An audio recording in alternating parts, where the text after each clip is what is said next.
बिस्मिल्लाहिर्रहमानिर्रहीम। Everyday science का आज हमारा लेक्चर नंबर 5 है।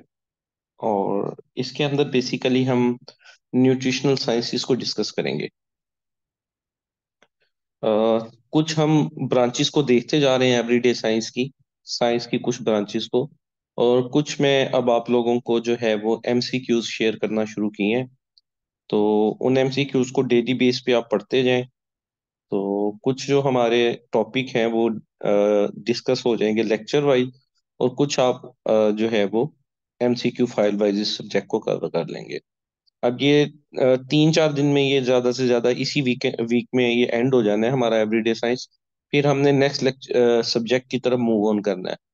तो जो सब्जेक्ट जिस वक्त खत्म हो रहा है उसको मतलब हम पर वीक या 10 दिन दे रहे हैं, उसको फौरी तौर पे फुली कवर कर लें। वैसे तो बाद में अगर आप पास पेपर्स पढ़ते हैं उसमें भी चीजें कवर होती हैं, कुछ ना कुछ पॉइंट।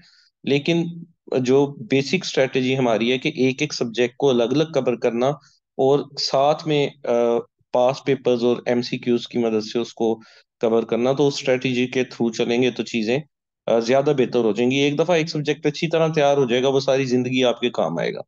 चीजों को बस फिर पॉलिश करना, थोड़ा सा रिवाइज करने की जरूरत आपको हुआ करेगी। तो इसमें जी हम स्टार्ट करते हैं न्यूट्रिशनल साइंसेस को। तो न्यूट्रिशनल साइंसेस में न्यूट्रिशन बेसिकली कहते किसको हैं? ग़िज़ाइयत को। इसको अगर हम डिफाइन करें तो the study of how your body uses the food that you ate. आपकी बॉडी ने खुराक को किस तरह से यूटिलाइज किया, उसको बेसिकली जो है न्यूट्रिशन बोला जाता है। और वो ग़िज़ाई अज्जा, वो चीजें जो हमारी बॉडी को रिक्वायर होती हैं, हमारी बॉडी को जिनकी जरूरत होती है, उनको न्यूट्रिएंट्स बोला जाता है। न्यूट्रिएंट्स जो हैं वो 6 तरह के होते हैं। एक होता है जी विटामिन, फिर है मिनरल, फिर है वाटर, और प्रोटीन, कार्बोहाइड्रेट और फैट्स। ये 6 तरह की न्यूट्रिएंट्स हैं जो हमारी बॉडी को रिक्वायर होते हैं। जो हम मतवाजन गजा का जिक्र किया करते थे, पढ़ा करते थे जो है 9th 10th में, कि मतवाजन गजा क्या होती है, बैलेंस डाइट क्या होती है। तो जो मेन डाइट के हमारे अज्जा हैं वो ये 6 हैं। इनमें से ये जो ऊपर वाले 3 हैं, विटामिन, मिनरल और वाटर, ये बॉडी को कोई एनर्जी नहीं देते। ठीक है। ये सिर्फ किरदार अदा करते हैं बॉडी के अंदर जो डिफरेंट प्रोसेस चल रहे हैं, मेटाबॉलिज्म चल रहा है, एंजाइम्स की एक्टिविटी चल रही है, डाइजेशन चल रही है, और जो प्रोसेस चल रहे हैं उनके अंदर इनका अहम रोल होता है। इवन के इनकी डेफिशिएंसी की वजह से, कम हो जाने की वजह से बीमारियां भी लग जाती हैं बॉडी को। लेकिन एज सच ये जो 3 चीजें हैं, उन्होंने कोई एनर्जी नहीं देनी होती, जिसको हम कैलोरीज बोलते हैं। जो हमें कैलोरीज देते हैं वो ये नीचे वाली 3 चीजें हैं: प्रोटीन, कार्बोहाइड्रेट और फैट्स। और इन सारे 6 के 6 को हम जो है वन बाय वन डिस्कस करेंगे। कार्बोहाइड्रेट्स में शुगर्स आ जाती हैं, स्टार्चेज आ जाती हैं, और सेलुलोज आ जाता है। ठीक है। अब हमारी बॉडी को जो न्यूट्रिएंट्स कैलोरीज देते हैं, उनमें प्रोटीन, कार्बोहाइड्रेट और जो है आपके फैट्स आते हैं।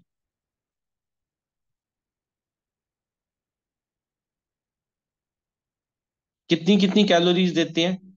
जो प्रोटीन होगी वो एक उसका मॉलिक्यूल हमारी बॉडी को कैलोरीज देगा, 4 कैलोरीज। और जो आपका होगा प्रोटीन, वो भी 4 देगा। जबकि जो फैट है वो हमारी बॉडी को 9 कैलोरीज देता है। इसका मतलब जो फैट की बनी हुई चीजें हैं उनके अंदर एनर्जी ज्यादा है। लेकिन अब ऐसा भी नहीं किया जा सकता कि आप सारी जो एनर्जी है वो फैट के थ्रू ले लें। ऑयल, बटर, ठीक है, ये जो क्रीम, ये चीजें हैं, इनमें कार्बोहाइड्रेट ज्यादा, फैट ज्यादा मिकदार में होते हैं, चिकनाई को कहते हैं। तो ऐसा भी नहीं किया जा सकता कि आप कहें कि इसमें एनर्जी ज्यादा है तो ये ज्यादा मिकदार में खा लें। अगर एक बॉडी को जो है 2000 कैलोरीज की दिन में जरूरत है तो वो आप इससे पूरी कर लें। बॉडी को बैलेंस डाइट की जरूरत होती है, जिसमें कार्बोहाइड्रेट भी हो, प्रोटीन भी हो और फैट भी हो। इनका एक प्रॉपर जो है तवाजन होना भी बॉडी के अंदर जरूरी है। ऑल दो जो फैट है वो बॉडी को उसका एक मॉलिक्यूल जो होगा वो 9 कैलोरीज देगा। प्रोटीन और कार्बोहाइड्रेट के जो हो मॉलिक्यूल्स होंगे वो 4-4 कैलोरीज देंगे। ये पास पेपर में क्वेश्चन आ भी चुका हुआ है, फैट कितनी जो है वो कैलोरीज देती है। अब वन बाय वन इनको डिस्कस कर लेते हैं। सबसे पहले हम देख लेते हैं जी कार्बोहाइड्रेट्स को। कार्बोहाइड्रेट्स आम तौर पे जो हैं कार्बन, हाइड्रोजन और ऑक्सीजन के बने हुए ऑर्गेनिक कंपाउंड होते हैं, जो कि एनर्जी का सोर्स है एनिमल और ह्यूमंस के लिए। कार्बोहाइड्रेट्स को हम आम जुबान में शुगर्स कह लें, नशास्ता कह लें, कह सकते हैं। स्पेसिफिकली तो नहीं कह सकते। निशास्ता जो है वो स्टार्च होता है, शुगर से मुराद ये फ्रक्टोज, माल्टोज वगैरह होते हैं, लेकिन इन्हें ब्रॉडर टर्म हम कह सकते हैं। तो ये आमतौर पे जो शुगर्स होती हैं वो निशास्ता होता है, वो कार्बोहाइड्रेट की कैटेगरी में आता है। जो मोस्ट अबंडेंट टाइप के कार्बोहाइड्रेट हैं उनके अंदर शुगर्स आ जाती हैं, फाइबर्स आ जाते हैं और स्टार्चेज आ जाती हैं। कुछ हमारी फूड्स ऐसी हैं जिनमें कार्बोहाइड्रेट जो होता है वो ज्यादा मिकदार में होता है।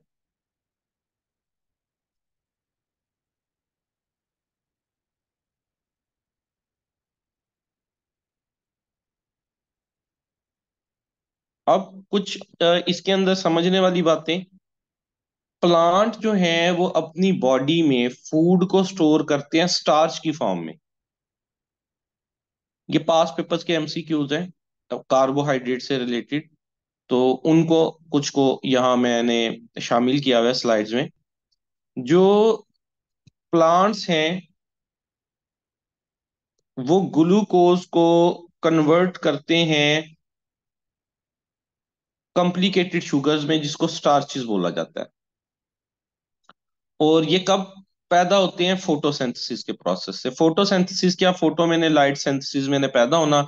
पौधे के ऊपर जब लाइट पड़ती है, सूरज की रोशनी पड़ती है, तो वो उसके रिएक्शन होता है वाटर की मौजूदगी में, सनलाइट की मौजूदगी में, और एक प्रोसेस चलता है जिसके थ्रू वो अपनी जो है प्लांट फ्रूट पैदा करता है। उस फ्रूट में शुगर्स होती हैं, कार्बोहाइड्रेट्स होते हैं। और प्लांट जो है अपनी बॉडी में जो फूड स्टोर करेगा वो करता है in the form of starch. Starch जो है वो एक टाइप का कार्बोहाइड्रेट है। इसके मद्दे मुकाबिल जो ह्यूमंस होते हैं या एनिमल्स होते हैं वो स्टोर करते हैं ग्लाइकोजन की शक्ल में। ठीक है जी, वो ग्लाइकोजन की शक्ल के अंदर स्टोर करते हैं।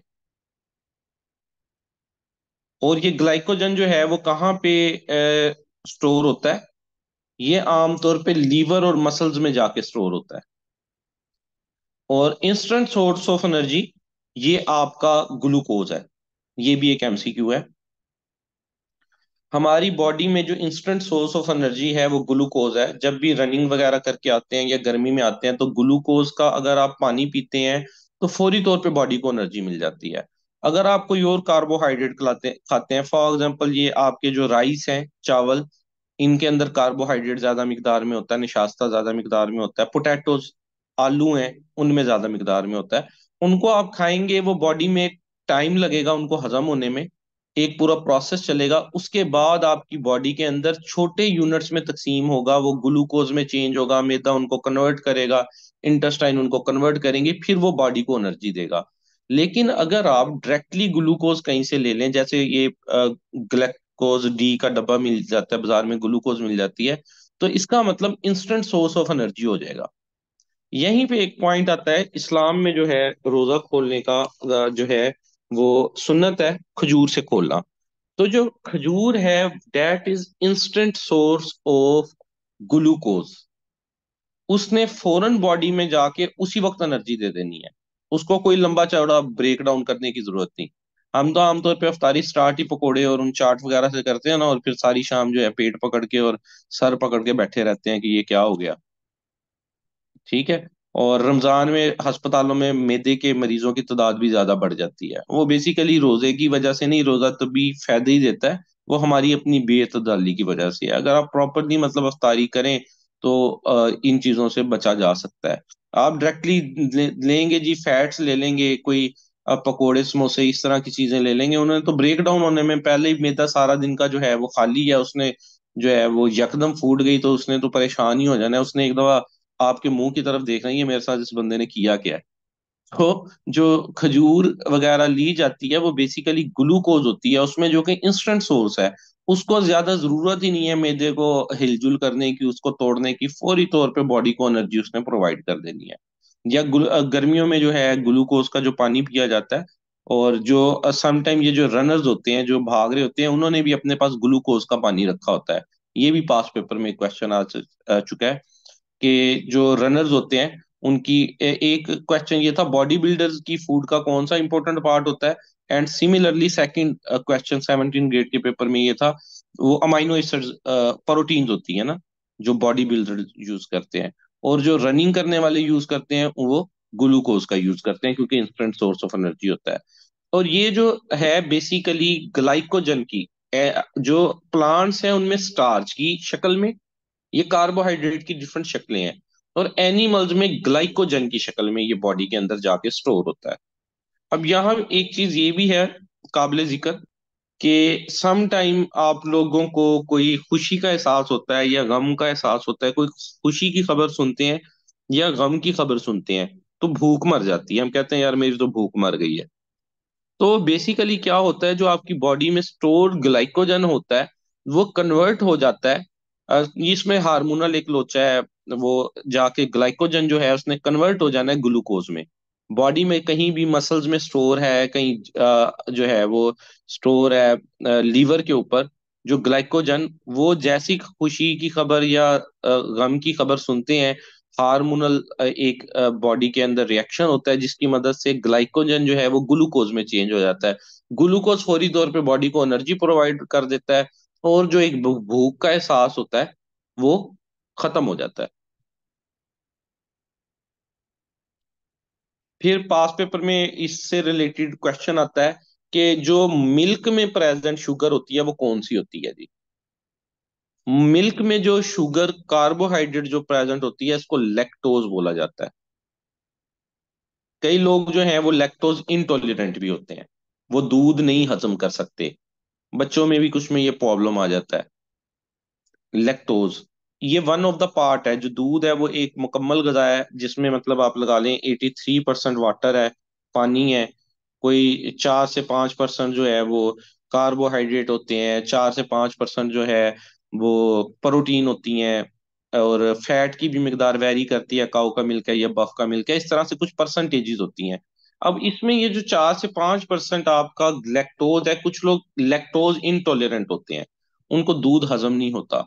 तो फिर क्या है, लैक्टोज फ्री मिल्क भी मिल जाता है, आमतौर पे छोटे शहरों में नहीं मिलता, मेट्रोपॉलिटन सिटीज में मिलता है। इस्लामाबाद, रावलपिंडी, लाहौर वगैरह में जो बड़ी बेकरी हैं वहां पे ऑलपर्स का या डिफरेंट नेस्लेस का तैयार करदा लैक्टोज फ्री मिल्क भी मौजूद होता है। उसमें लैक्टोज नहीं होगा, बाकी दूध के अज्जा तो ऐसे इंसान के अंदर जो है वो हजम हो सकते हैं ना। तो इस तरह से, तो यहाँ से हमें ये भी पता चल गया कि जो दूध के अंदर शुगर पाई जाती है उसका नाम क्या है जी, लैक्टोज।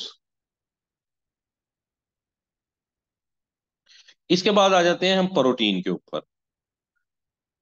प्रोटीन जो है वो जनरल सोर्स है हमारी ग्रोथ के लिए, हमारी रिपेयर के लिए। ये जो हमारे मसल्स हैं, पट्टे हैं, ये भी प्रोटीन के बने होते हैं। जो हमारे ये हेयर हैं, ये भी प्रोटीन के बने हुए हैं। नेल्स हैं, ये भी प्रोटीन के बने हुए हैं। ये डिफरेंट जो फॉर्म्स होती हैं प्रोटीन की, वो इसके अंदर जो है मौजूद होती हैं। और ये जो प्रोटीन है ये जरूरी होती है आपकी जो है बॉडी बिल्डिंग के लिए बॉडी बिल्डर जो है वो प्रोटीन शेक पीते हैं आमतौर पे। और प्रोटीन का एक जो ग्राम होता है वो 4 कैलोरीज, 4 किलो कैलोरीज, या अगर हम इसको कन्वर्ट कर लें दूसरे यूनिट में तो किलो जोल का देता है। ये यूनिट्स भी पूछे जाते हैं। नेक्स्ट आने वाले लेक्चर्स में मैं आपको कुछ यूनिट्स भी प्रोवाइड करूंगा, कुछ इंस्ट्रूमेंट्स भी बताऊंगा जो डिफरेंट चीजों को मेजर करते हैं। जो छोटे छोटे टॉपिक है ना हमारे, वो एक लेक्चर के अंदर हम आगे एक दो लेक्चर्स में उनको भी कवर करेंगे जिनमें से पेपर आता है। तो प्रोटीन आमतौर पे आपका जो है गोश्त, जितने भी हैं, मीट है, चिकन है, बीफ है, मटन है, उनके अंदर पाया जाता है। इसके अलावा जो पल्सीज होती हैं, पल्सीज किसको बोलते हैं?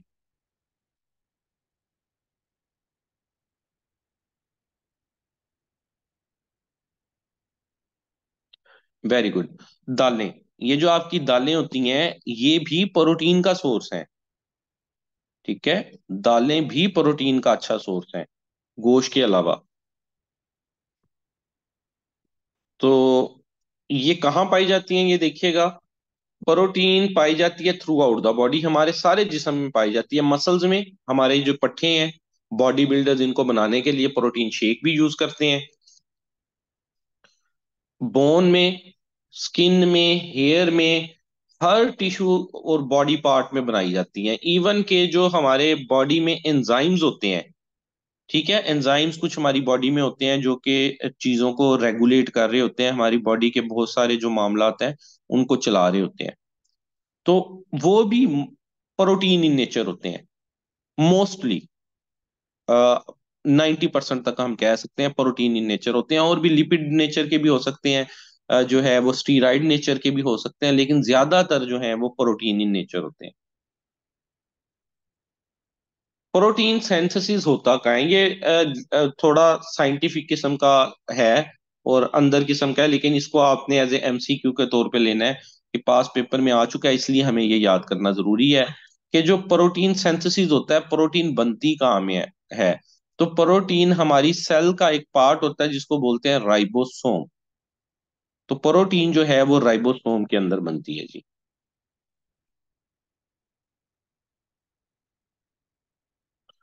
बिल्डिंग ब्लॉक क्या है प्रोटीन का? बिल्डिंग ब्लॉक जो प्रोटीन का है उसको बोलते हैं अमाइनो एसिड्स। ये आप समझ लें कि जिस तरह आपके हमने कार्बोहाइड्रेट देखे, उनका छोटा यूनिट जो है वो ग्लूकोज है जिसने बॉडी के अंदर जाके लगना है। तो प्रोटीन ने, अब आप गोश्त खाते हैं, गोश्त ने जाके किसी जगह फिक्स तो नहीं हो जाना कि आप जो है वो गाय का गोश्त खाएं और वो कहीं जाके उसी तरह गोश्त लग जाए। उसने पहले डिवाइड होना है। आपकी बॉडी ने पहले मुंह के जरिए आप उसको छोटे छोटे हिस्सों में तकसीम करेंगे, च्यूइंग करेंगे, उसमें सलाइवा मिक्स होगा, कुछ एंजाइम मिक्स होंगे जो मुंह के अंदर ही मिक्स होते हैं। उसके बाद वो आपके स्टमक में, मैदे में जाएगी, मैदा फिर उसको करेगा, मतलब उसको तोड़ फोड़ के रख देगा, उसको छोटे यूनिट्स में तकसीम कर देगा। और उसमें से जो यूनिट है जो बॉडी के अंदर जाके लगना है वो है amino acids. Protein are important in our body. They are made up of long chain of amino acid, छोटे छोटे मालिक्यूल से मिलके बनती है इस तरह से, जिनको अमाइनो एसिड्स बोला जाता है। और वो जब अमाइनो एसिड मिल जाते हैं पॉलीमर हो जाते हैं। मोनोमर होंगे, एक मालिक्यूल होगा तो अमाइनो एसिड, जब बहुत सारे मालिक्यूल मिलके पॉलीमर हो गए तो वो बना देते हैं आपकी प्रोटीन। और ये प्रोटीन के दरमियान जो है, जो डिफरेंट मॉलिक्यूल हैं, इनके दरमियान एक बॉन्ड, किसी चीज को जोड़ने के लिए किसी बॉन्ड की जरूरत है ना। कोई एल्फी उल्फी दरमियान में डली होगी तो दो चीजें जुड़ेंगी ना। तो वो जो बॉन्ड है उसका साइंटिफिक नेम है कोवैलेंट पेप्टाइड बॉन्ड। अब ये थोड़े से इधर साइंटिफिक टर्म हैं जो आर्ट्स के स्टूडेंट्स के लिए मुश्किल हो सकते हैं। ठीक है, तो वो यहाँ पे जो है उनको जस्ट इतना याद रखना है, स्ट्रम को याद रखना है, कोवैलेंट पेप्टाइड बॉन्ड कोई जो है चीज है जो दो अमाइनो एसिड्स को जोड़ के प्रोटीन बनाती है। इसके बाद आ जाते हैं हम फैट के ऊपर। फैट से ब्रॉड टर्म में अगर आप मुराद ले लें तो चिकनाई। ठीक है, फैट प्रोवाइड करते हैं जी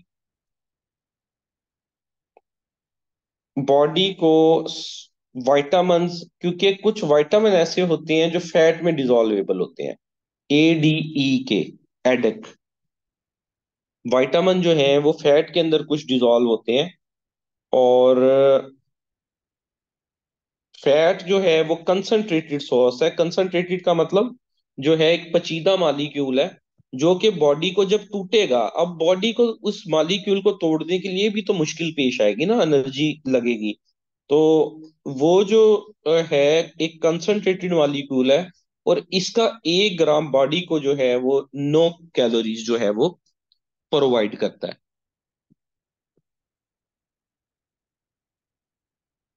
जो फैटी चीजें होती हैं उनके अंदर आमतौर पे ये ज्यादा मिकदार में पाया जाएगा। ऑयल्स हो गए, ये घी हो गया, बटर हो गया, मलाई हो गई, मक्खन, इन चीजों के अंदर जो है आमतौर पे फैट ज्यादा तौर पे पाया जाता है।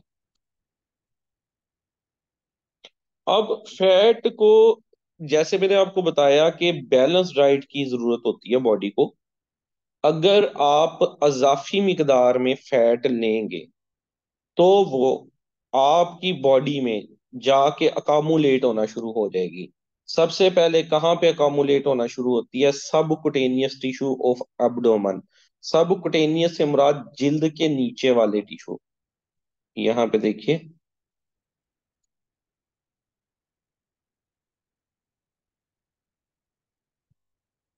स्किन के नीचे ये एक लेयर बन गई फैट की, सबकुटेनियस। पेट पे आना शुरू होती है फैट ज्यादा। अच्छा, कुछ हद तक तो ये चले, पेट के ऊपर आ गई चले, लोग कहते हैं कि खाते पीते घर से ताल्लुक रखता है। और इवन के कुछ मुल्कों में इसको जो है ना दौलतमंदी की अलामत भी समझा जाता है, जिसका पेट बाहर हो। जैसा कि श्रीलंका, वहाँ ये चीज कहा जाती है कि जिसका पेट बाहर है ये खाते पीते घर से ताल्लुक रखता है। ठीक है। और जो है हमारे किसी का अगर निकला हो तो कहते हैं कि ये रिश्वत खाता है। आमतौर पे पुलिस वालों का निकला होता है पेट ज्यादा बाहर। तो जो है इतना तक तो ठीक है, चले एक बंदे को फूडी है, उस खाने पीने का शौक है और चलने फिरने का कोई शौक नहीं है, लेटे रहने का शौक है, वो जो कुछ खाता है उसके पेट पे जाके जमा होता रहता है। लेकिन ये इस हद तक खतरनाक हो सकता है कि इस फैट के बाद जो पेट के ऊपर जमी फैट ने जाके इंटरनल ऑर्गन्स के ऊपर हमला करना है। ठीक है, किडनीज के ऊपर लेयर बना लेनी है। तो एक प्रॉपर डिजीज है fatty kidney, fatty liver syndrome. Kidneys के ऊपर जाके फैट जमा हो जानी है।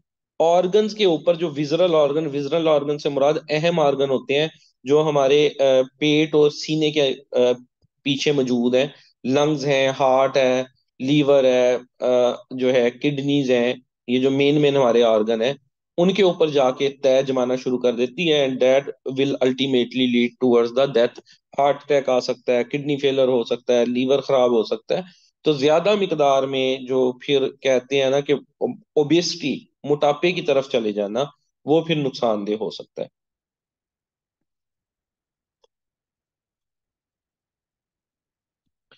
इसके बाद नेक्स्ट हम आ जाते हैं जी। हमने 3 चीजें वो देख ली जो हमारी बॉडी को बेसिकली एनर्जी प्रोवाइड करती हैं: फैट, कार्बोहाइड्रेट और प्रोटीन। अब हम बाकी 3 चीजों की तरफ आते हैं जो बॉडी को एनर्जी नहीं प्रोवाइड करती, लेकिन बहुत ज्यादा बॉडी के अंदर, इवन पानी के बगैर, खाने के बगैर तो कुछ दिन जिंदा रहा जा सकता है, पानी के बगैर जिंदा नहीं रहा जा सकता। डिहाइड्रेशन हो जाएगी, जिसम में चलने वाले प्रोसेस जो है वो रुक जाएंगे। तो वाटर जो है वो सबसे इंपॉर्टेंट चीज है, जिंदगी की असास है। और जो है ये बॉडी के जो है,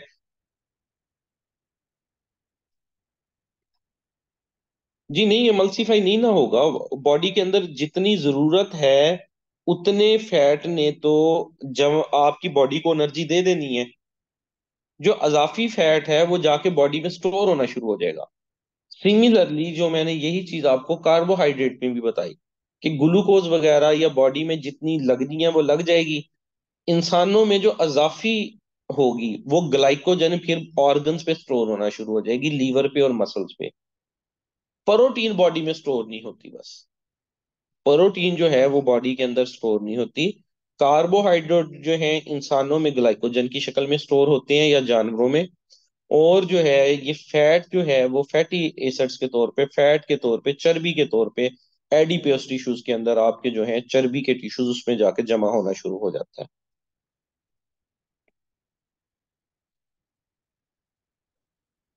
वाटर का डेफिनेटली एक बहुत ज्यादा इम्पोर्टेंट रोल है बॉडी के अंदर। बॉडी का टेम्परेचर रेगुलेट करते हैं वाटर। हमारी आईज नोज और माउथ, इनका जो म्यूकस मेम्ब्रेन्स होती हैं उसको मॉइस्चर रखते हैं, उसको नमी नमदार रखते हैं। जो है प्रोटेक्टिव लेयर उनके गिर्द रखते हैं, हमारी आईज वगैरह हो गई। हमारे अंदर के बॉडी ऑर्गन और टिश्यूज को प्रोटेक्ट करते हैं। जैसे आपका हार्ट है, हार्ट के गिर्द हल्का हल्का पानी मौजूद होगा, उसकी जो पेरिकार्डियम, जो उसकी गिर्द झिल्ली है उसमें। जैसे या ब्रेन है, ब्रेन के अंदर भी जो है कुछ मिकदार में वाटर मौजूद होता है, जो प्रोटेक्ट करता है, इनको शॉक एब्जॉर्ब होने से बचाता है, कोई झटका वगैरह लगे या अगर वाटर ना हो, ये शॉक एब्जॉर्बर के तौर पे काम करेगा ना। अगर जरा सा सर आप हलाएं वो तो फिर टिश्यू वरना डैमेज हो जाए ब्रेन के। तो ये जो है प्रोटेक्ट करता है बॉडी ऑर्गन्स को। फिर न्यूट्रिएंट्स को और ऑक्सीजन को एक जगह से दूसरी जगह ले जाने में किरदार अदा करता है, क्योंकि जो ब्लड है, ब्लड का मेजर पार्ट है। तो ब्लड भी जो ये रोल अदा कर रहा है, वो ऑक्सीजन को जिस्म के डिफरेंट हिस्सों तक के लेके जाता है। जो न्यूट्रिएंट्स है, न्यूट्रिएंट से मुराद यही है amino acid, glucose, energy provide करने वाली चीजें, उनको जिस्म में एक हिस्से से दूसरी जगह लेके जाता है। हमारी मोस्टली बॉडी जो है वो बल्कि पानी से बनके बनी है। ऑन एन एवरेज 60% जो है हमारी बॉडी वाटर से मिलके बनी है, अगर हम ओवरऑल बात कर लें। अगर ऑर्गन वाइज बात कर लें तो ब्रेन जो है उस 73% जो है वाटर से मिलके बना हुआ है। लंग्स जो है वो 83% जो है वाटर के बने हुए हैं।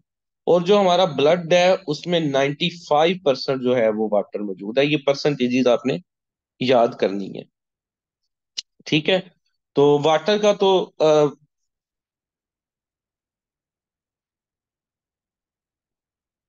जो वाटर है उसका तो मेजर एक रोल है हमारी बॉडी के अंदर, जिसके बगैर जो है जिंदगी मुमकिन ही नहीं है।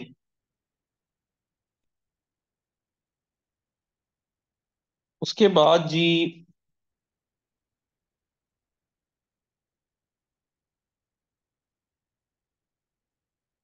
हम देख लेते हैं मिनरल और हमारे विटामिन रह जाते हैं। पहले हम मिनरल्स को देख लेते हैं। मिनरल और विटामिन वाला ज्यादा कुछ इंपॉर्टेंट टॉपिक होता है, उसको थोड़ा सा उसमें से एमसीक्यू जो है ना, वो आपका जो शायद सब्जेक्ट हो, वाइस पेपर हो, अगर आप साइंस के स्टूडेंट हैं, जस्ट लाइक डीवीएम है, एमबीबीएस का पेपर है, फार्म डी का पेपर है, ये फार्मेसी वालों का, उसमें भी सब्जेक्ट में भी ये पूछा जाता है मिनरल्स का और आपके विटामिन्स का। और जो आपका जनरल नॉलेज का पेपर होता है, उसमें जो जनरल नॉलेज के पार्ट में एवरीडे साइंस एक पार्ट है, उसके अंदर भी ये आम तौर पे आपको हर पेपर में इस तरह के एमसीक्यूज नजर आते हैं। तो मिनरल और मिनरल डेफिशिएंसीज को देख लेते हैं। मिनरल क्या होते हैं? Mineral naturally occurring inorganic nutrients होते हैं, जो सॉइल और फूड में आमतौर पे पाए जाते हैं। अब सॉइल में इनका क्या काम है, क्योंकि मिनरल हम सिर्फ इंसानों के लिए नहीं, पौधों के लिए भी तो जरूरी है ना। Phosphorus, calcium, potassium. अब उनको यूरिया वगैरह डाली जाती है, नाइट्रोजन वगैरह की जरूरत होती है। अब पौधों को जो है वो पोटाशियम की जरूरत होती है, सोडियम की जरूरत होती है। तो ये है सोडियम, पोटाशियम, कैल्शियम, ये सारे जो हैं ये मिनरल की कैटेगरी में आते हैं। और मिनरल्स का बॉडी के अंदर एक मेन किरदार होता है। हर मिनरल जो है वो एक बेसिकली रोल अदा कर रहा है। और मिनरल की डेफिशिएंसी की वजह से बॉडी के अंदर डिफरेंट डिजीजेस आना शुरू हो जाती हैं। जैसा कि कैल्शियम की अगर डेफिशिएंसी हो जाए बॉडी के अंदर, तो ब्रिटल बोन हो जाती है, एक्सेसिव ब्लीडिंग हो सकती है, बोन जो है वो कमजोर पड़ जाती हैं। और इसके लिए स्पेसिफिकली कुछ टर्म्स भी हैं। रिकेट्स, रिकेट्स एक बीमारी है। आमतौर पे विटामिन डी और कैल्शियम एक दूसरे के साथ मिलके ही काम करते हैं। जहाँ पे कैल्शियम मिनरल के तौर पे हड्डियों के लिए इंपॉर्टेंट है, वहाँ विटामिन में से विटामिन डी हड्डियों के लिए इंपॉर्टेंट है। तो ये जो है रिकेट्स काज करते हैं यंग वंस में, जो न्यू बोर्न बेबीज होते हैं, छोटे बच्चे होते हैं, उनमें जो बीमारी आती है कैल्शियम और विटामिन डी की कमी की वजह से, उसको बोला जाता है रिकेट्स। बड़ी दफा ये जो है रिपीट होने वाला एमसीक्यूज है। इसके अलावा जो यंगर वंस हैं या ओल्डर वन है, उसके अंदर जो डिजीज आती है इसकी वजह से, उसको बोलते हैं ऑस्टियोपोरोसिस। ऑस्टियो मैंने बोन, पोरोसिस मैंने उसका खुर जाना। एक और टर्म होता है ऑस्टियो मलेशिया। ऑस्टियो मैंने बोन हड्डी, मलेशिया मैंने नरम हो जाना। तो तीन तरह की डिजीजेज हैं, रिकेट्स, ऑस्टियो मलेशिया और ऑस्टियोपोरोसिस। ऑस्टियो का मतलब होता है बोन। तो रिकेट्स जो है वो यंग वन की बीमारी है। यंग वन से मुराद जो छोटे न्यू बोर्न बेबीज हैं या 2-3 साल के बच्चे हैं, उनकी हड्डियां टेढ़ी हो जाती हैं, इसको रिकेट्स बोलते हैं। और ऑस्टियोमलेशिया, हड्डियों का नरम पड़ जाना। ये कंपैरेटिवली यंग ग्रुप एज जो है, आप लगा लें कि 25 से लेके 45 साल की उम्र के रेंज के जो लोग हैं उनका प्रॉब्लम है। और 45 साल के बाद का जो प्रॉब्लम है वो है ऑस्टियोपोरोसिस, हड्डियों का खुरना शुरू हो जाना। खासकर फीमेल्स के अंदर ये इशू ज्यादा आता है।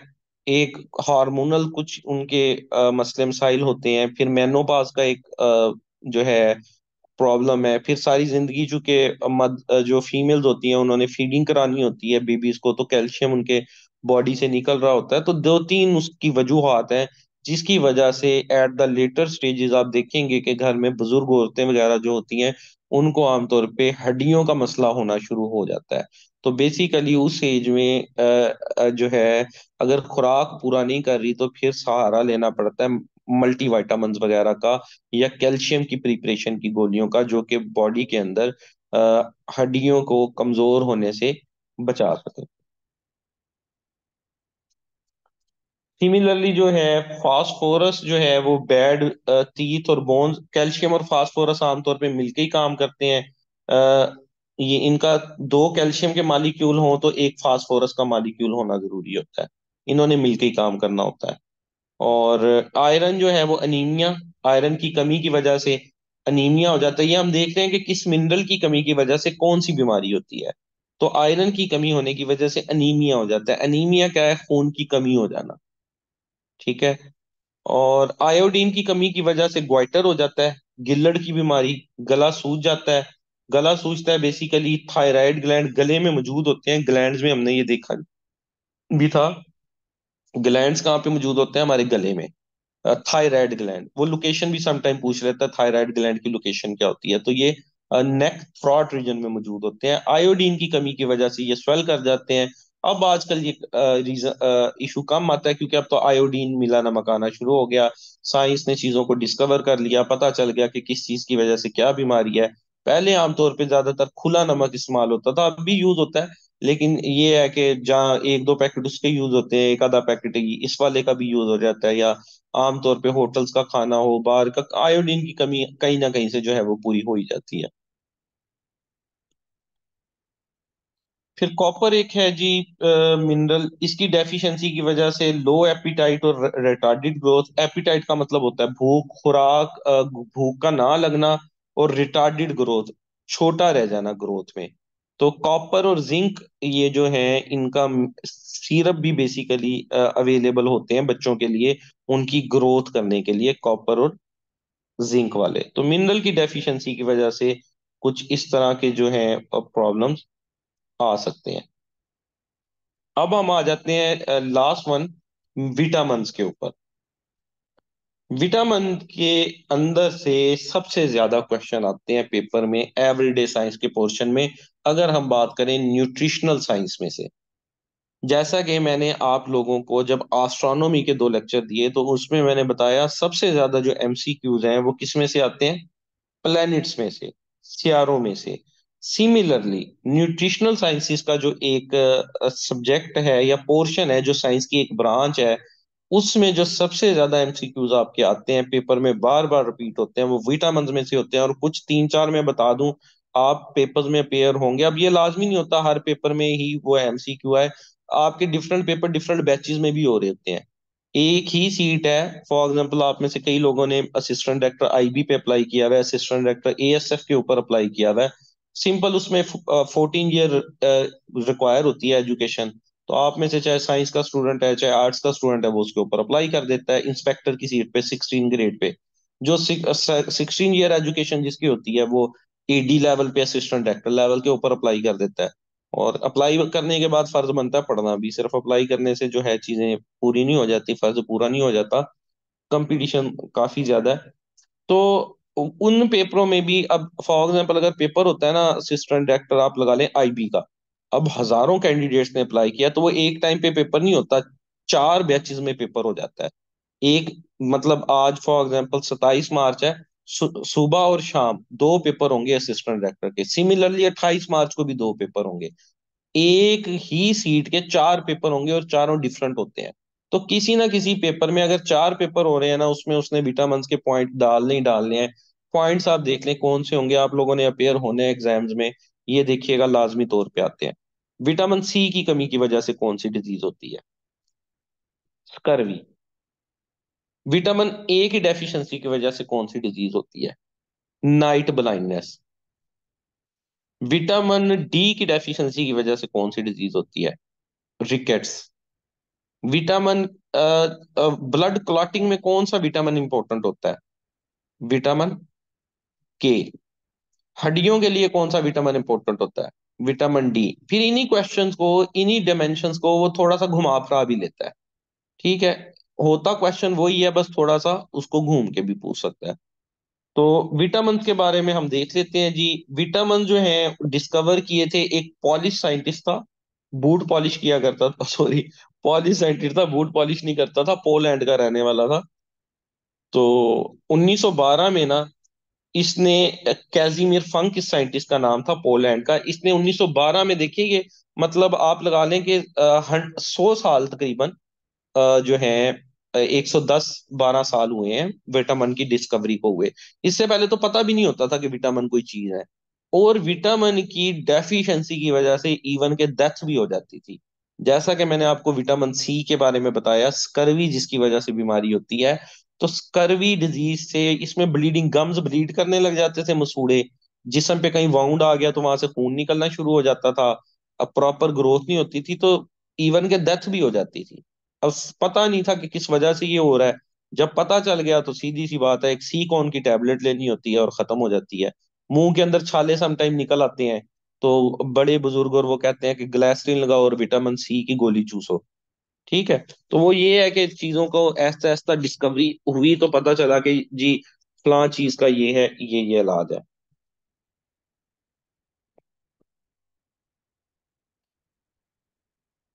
और विटामिन जो है वो बेसिकली 2 टाइप के होते हैं। ये इंपॉर्टेंट है, ये चीज याद रखना आपके लिए। एक होते हैं फैट सॉल्युबल, और दूसरे होते हैं जी वाटर सॉल्युबल। फैट सॉल्युबल और वाटर सॉल्युबल।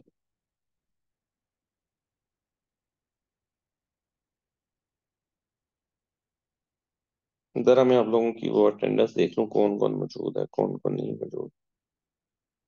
स्क्रीनशॉट बना लो जरा। जी।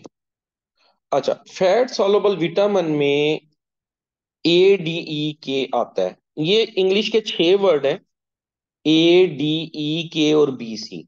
ठीक है, ये 6 तरह के विटामिन होते हैं। तो एक विटामिन सी भी होता है, कुछ लोगों को उसकी भी कमी होती है। तो ये वाले 6 विटामिन होते हैं वैसे, A B C D E और के। इनमें से जो ADE के हैं ये फैट सॉल्युबल है, आपने इसका याद रख लेना है, एक्रोनिम का। और दूसरा जो है वाटर सॉल्युबल विटामिन है, जिनको हम BC के एक्रोनिम से याद रख सकते हैं।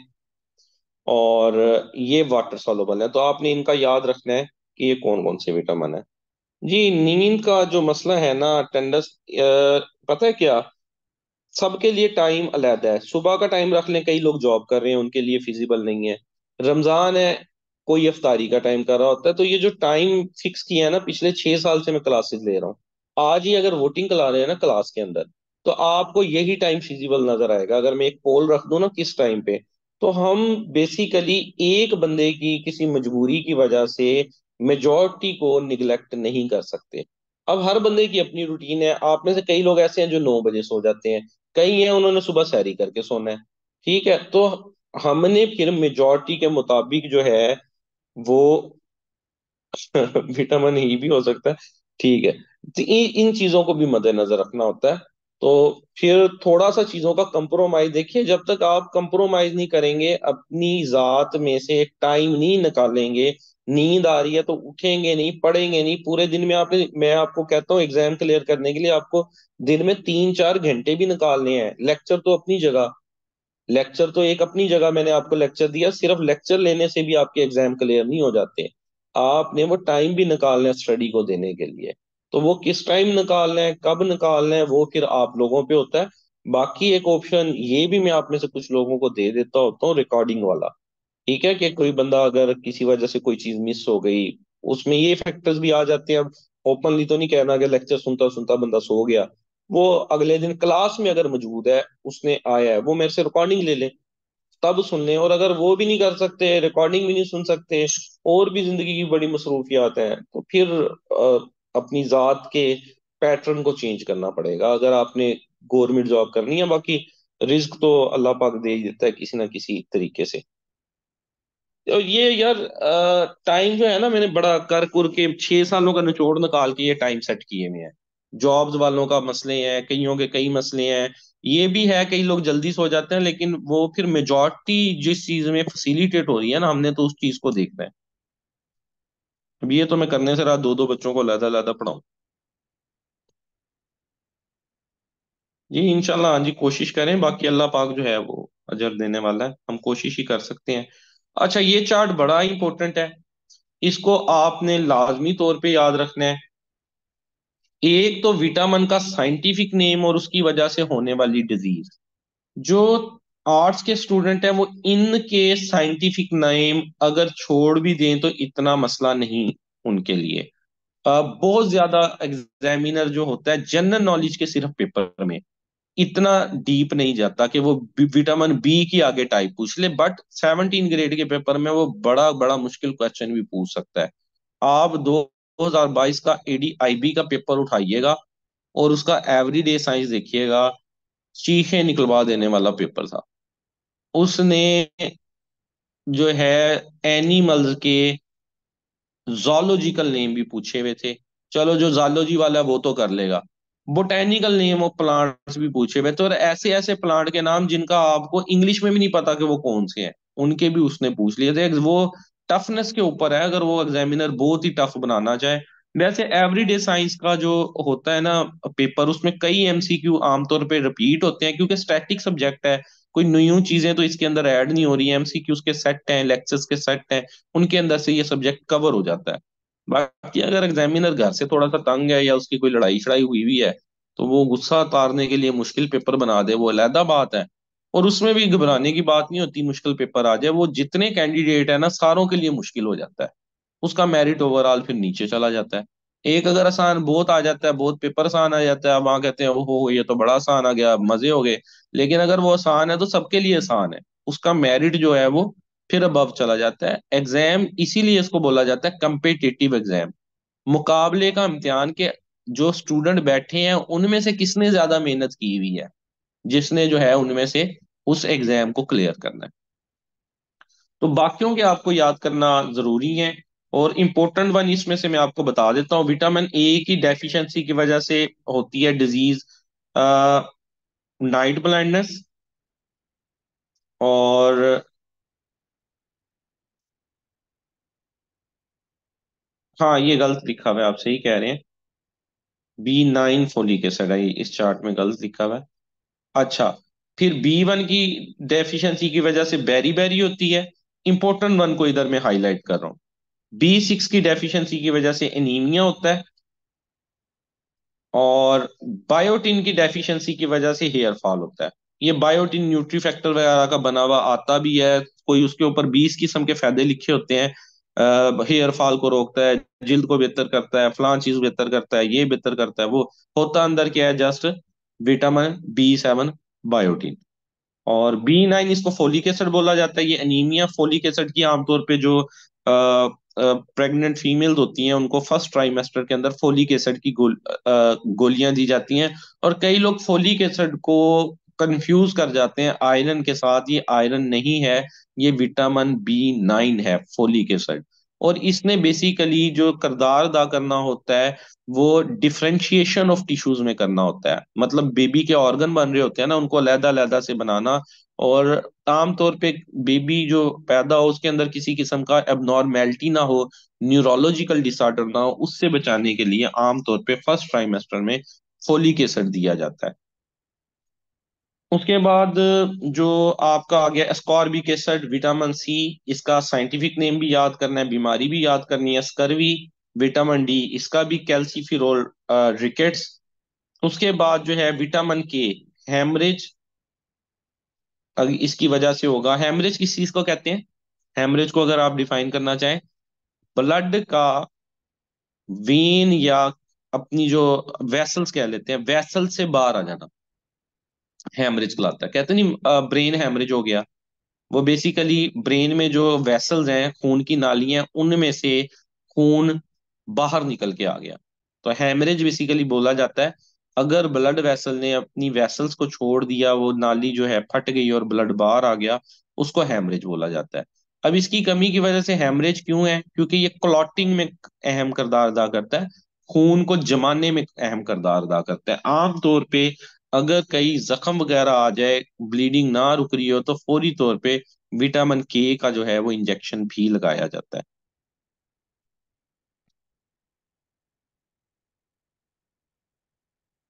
तो जी ये कुछ इस बारे में था।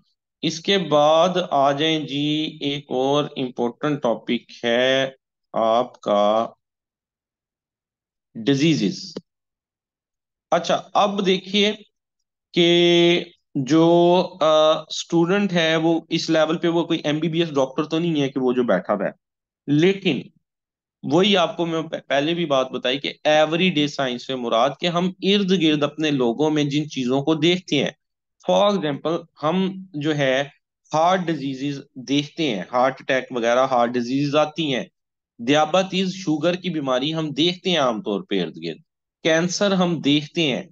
ठीक है, जो बीमारियां आमतौर पे आप एवरीडे साइंस में अपने इर्द गिर्द देख रहे होते हैं, हेपाटाइटिस, ठीक है, अनीमिया, खून की कमी हो जाना, उनको आप लोगों को उनके बारे में बेसिक मालूमात होनी चाहिए।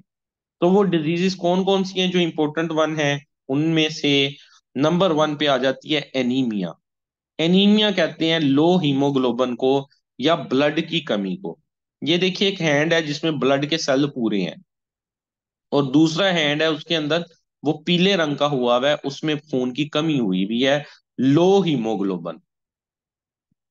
हीमोग्लोबिन पार्ट है किसका? ब्लड का, खून का पार्ट है। अगर वैसे जनरल के तो ब्लड की कमी, लेकिन अगर मोस्ट स्पेसिफिकली पार्टिकुलरली जाए तो हीमोग्लोबिन की कमी। और उस हीमोग्लोबिन में बेसिकली आयरन होता है, हीमोग्लोबिन आयरन। इसीलिए हम कहते हैं कि आयरन की कमी की वजह से जो है वो खून की कमी हो जाती है। और अगर किसी में खून की कमी हो जाए तो उसको आयरन की टैबलेट्स दी जाती हैं, या आयरन की टैबलेट्स से ये मुराद नहीं, लोहे की गोलियां दे दी जाती हैं। मल्टीविटामिन दिए जाते हैं जिसमें आयरन मिकदार में ज्यादा होता है। और इसके अलावा जो है कुछ ड्रिप्स वगैरह लगाई जाती हैं। बेसिलरी ड्रिप का नाम है, विनोफर ड्रिप का नाम है। वो ये ड्रिप्स लगाई जाती हैं जिसकी मदद से उनमें आयरन होता है और कुछ और चीजें होती हैं कि आपके ब्लड की कमी जो है वो पूरी हो। तो ये एक मेजर इशू है अनीमिया का, जो आम तौर पे घरों में हमें देखने को मिलता है। ठीक है, ये अनीमिया अक्सर मुश्किल पेपर देख के भी हो जाता है। रंग जो है वो पीला पड़ जाता है जब पेपर सामने आता है ना, तो इस वजह से भी एग्जामिनर ये पेपर के अंदर इसका देता है एनीमिया के बारे में। फिर एक बीमारी है जी हेपाटाइटिस। अब हेपाटाइटिस का नाम हम में से कौन ही शायद होगा जिसने नहीं सुना होगा कि हेपाटाइटिस A B C जरकान जो है उसके बारे में। तो बेसिकली इसमें से पूछा जाता है कि हेपाटाइटिस में किस ऑर्गन की इन्फ्लेमेशन होती है। तो हेपाटाइटिस में लीवर की, लीवर से मुराद है जिगर। एक तो होते हैं ना जिगरी दोस्त, वो भी हेपाटाइटिस की तरह ही होते हैं। तो जो है ना जिगर की इन्फ्लेमेशन हो जाए ना, सोजिश हो जाए, उसको हेपाटाइटिस बोलेंगे। अब उस सोजिश के जो हैं काफी सारे आंसर हो सकते हैं। वो सोजिश हो सकता है कि हुई हो किसी मेटाबॉलिक डिसऑर्डर की वजह से। वो सोजिश जो है हो सकता है हो किसी बैक्टीरिया की वजह से। वो हो सकता है किसी हो वायरस की वजह से। ये जो कैटेगरी है हेपाटाइटिस A B C, ये वायरस की वजह से होने वाली कैटेगरीज के अंदर आता है। फिर एक बीमारी है जी दियाबतीस, जिसको शुगर बोला जाता है। अब शुगर भी एक कॉमन इशू है जो आमतौर पे आप लोगों को नजर आता है। इसका अब वो चूंकि शुगर एक आम मसला है, तो इससे रिलेटेड जो साइंटिफिक चीजें हैं वो पेपर में पूछी जाती हैं। ये किसकी कमी की वजह से होता है? Insulin, insufficient insulin production. अगर बॉडी में इंसुलिन पैदा नहीं हो रही, इंसुलिन कौन प्रोड्यूस करता है?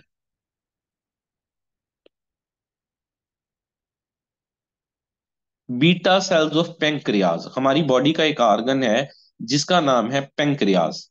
और उसके भी सेल अगर पूछ लिए जाएं तो बीटा सेल, ठीक है। वो बेसिकली बॉडी में इंसुलिन पैदा करते हैं। अगर पेंक्रियाज अपना फंक्शन अदा नहीं कर रहा, जो है बॉडी में इनसुफिशिएंट प्रोडक्शन है, तो फिर इंजेक्शन की मदद से इंसुलिन लगाई जाती है, ठीक है।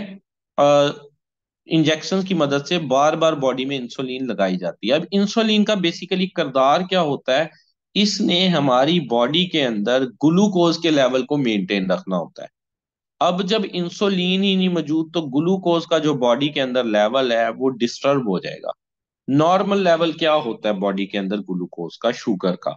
नॉर्मल लेवल फास्टिंग की हालत में जो है होता है 72 टू लेके 99। फास्टिंग की स्टेट क्या होती है? फास्टिंग बोलते हैं, बेसिकली टर्म होता है रोजा रखने को। फास्टिंग कहते हैं रोजा रखना, फास्ट रखा हुआ है हमने रोजा। अगर तो फास्टिंग की स्टेट है, तो उसके अंदर जो है सुबह उठ के अगर आप जाते हैं करवाएंगे, तो 72 लेके 99 जो है आपका आना चाहिए ग्लूकोज का लेवल। और अगर आपने खाया पिया हुआ है, तो फिर जो ग्लूकोज का लेवल है वो बॉडी में 140 mg/dL, ये आगे उसका जो है यूनिट है। अ,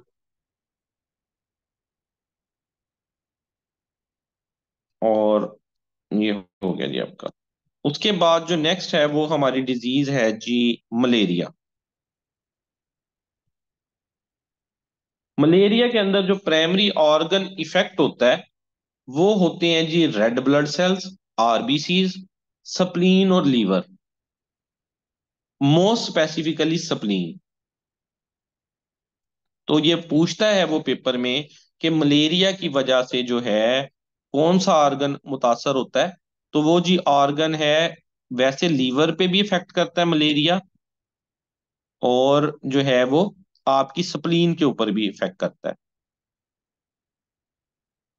और इसका जो काज है वो क्या है? इसका काज है एक मच्छर, मच्छर नहीं बल्कि मछली, एनोफिलस मॉस्किटो। ये फीमेल होती है। ये जो है जी खून चूसती है। जो मेल होता है इनका मच्छर, वो सब्जियां सब्जियां खा के भी गुजारा कर लेता है। लेकिन जो ये फीमेल होती है एनोफिलस मॉस्किटो, वो जो है बेसिकली ब्लड के ऊपर गुजारा करती है। और जब वो काटती है तो उसके काटने की वजह से नहीं, उसके अंदर एक जरासीम होता है। उसके अंदर एक जरासीम होता है जिसको कहा जाता है प्लाज्मोडियम, ठीक है जी, प्लाज्मोडियम। तो ये तीन इधर आपको याद रखना जरूरी है।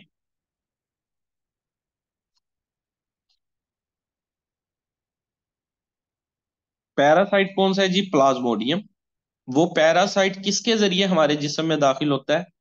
एक जो है मॉस्किटो के जरिए जिसका नाम है एनोफिलस। और फिर बुखार उतरता चढ़ता है, ठीक है। एपिसोडिक बीमार बुखार होता है, कभी चढ़ जाता है बुखार, कभी उतर जाता है। और ऑर्गन कौन से इफेक्ट होते हैं आपके? जो है वो स्प्लीन, लीवर और रेड ब्लड सेल्स। उसके बाद जी, ये बीमारी है जो अक्सर हमें फिर पेपर के टाइम पे होती है, वो है जी अल्जाइमर।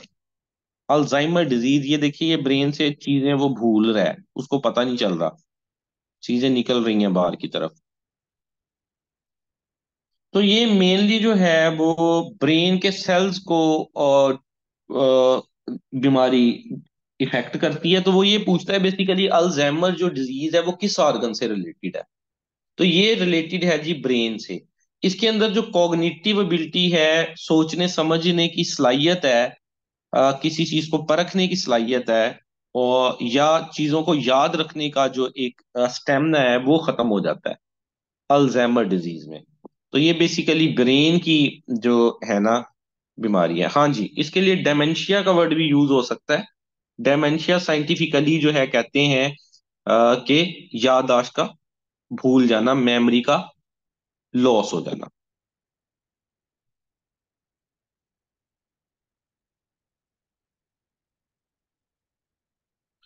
फिर इसके बाद मुख्तलिफ पेपर में आए हुए कुछ एमसीक्यूज हैं न्यूट्रिशन के अबाउट, उसको मैंने इधर इसमें डाला हुआ है स्लाइडों में। आखिर के अंदर ये काफी सारे पॉइंट हैं, वन लाइनर हैं, इनमें समझाने वाली बात नहीं है। इनको आप मतलब वन लाइनर के तौर पे पढ़ सकते हैं, ये पास पेपर्स के क्वेश्चंस हैं जो बार बार रिपीट होते हैं। तो एक स्लाइड है, ये दो स्लाइड हैं, तीन हो गई, चार हो गई, पांच हो गई, छह हो गई। ये छह स्लाइडें इसके अंदर हैं, जिसके अंदर वन लाइनर जो है पॉइंट हैं जो कि डिफरेंट पास पेपर्स में आ चुके हैं, और बड़े चांसेस होते हैं कि जो दूसरे आपके आगे पेपर हो उसके अंदर भी आ जाए। ठीक है जी, ये हमारा आज का लेक्चर था। अब आप लोगों का कोई क्वेश्चन वगैरह है तो आप मेरे से उसके बारे में पूछ सकते हैं। और आपका कोई क्वेश्चन वगैरह? Excess of glycogen. जी, ग्लाइकोजन की एक्सेस की वजह से भी जो है वो हो सकती है दियाबतीस। इवन के हार्ट डिजीजेस भी हो सकती हैं। ठीक है, स्ट्रोक वगैरह भी हो सकता है, ये हो सकता है ये जो है ना ग्लूकोज से रिलेटेड चीज ही है ना ये। ग्लाइकोजन उसका बड़ा यूनिट है, ग्लूकोज का।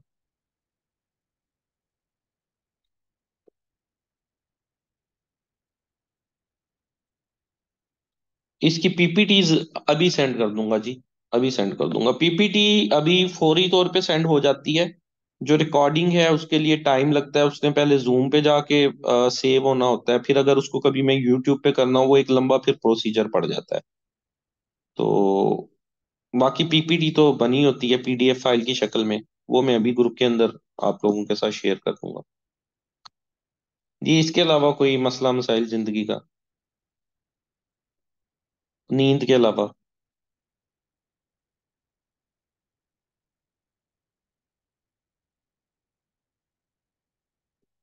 चलें, ठीक हो गया जी, ठीक हो गया। बाकी मैं फिर आपको कल भी कुछ भेजे थे एमसीक्यूज एवरीडे साइंस के, आज मजीद भेज दूंगा।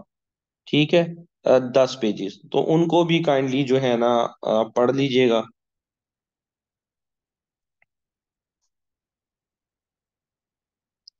इसको हम वो जो हमारा लेक्चर होगा ना अपना वेटनरी वाला, उसके अंदर डिस्कस करेंगे। जनरल नॉलेज वाले में हमारे साथ मतलब और स्टूडेंट्स भी ऐड हैं। ओवरऑल ये जो है डिफरेंट बैचेस का कम्बिनेशन है, तो उसको वहां पे करेंगे।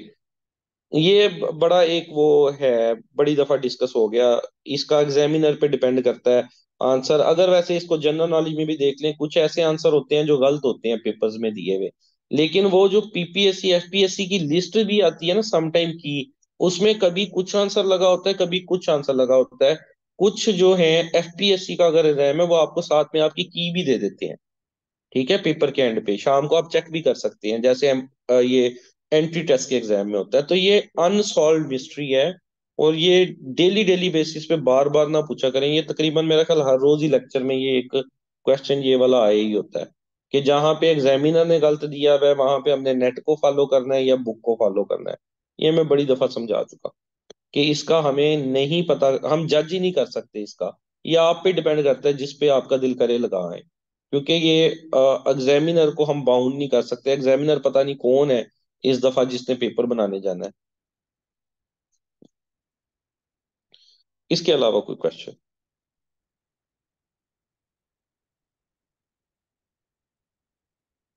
चलो ठीक हो गया जी, मेरा ख्याल मजीद कोई क्वेश्चन नहीं है आपका। अल्लाह हाफिज जी।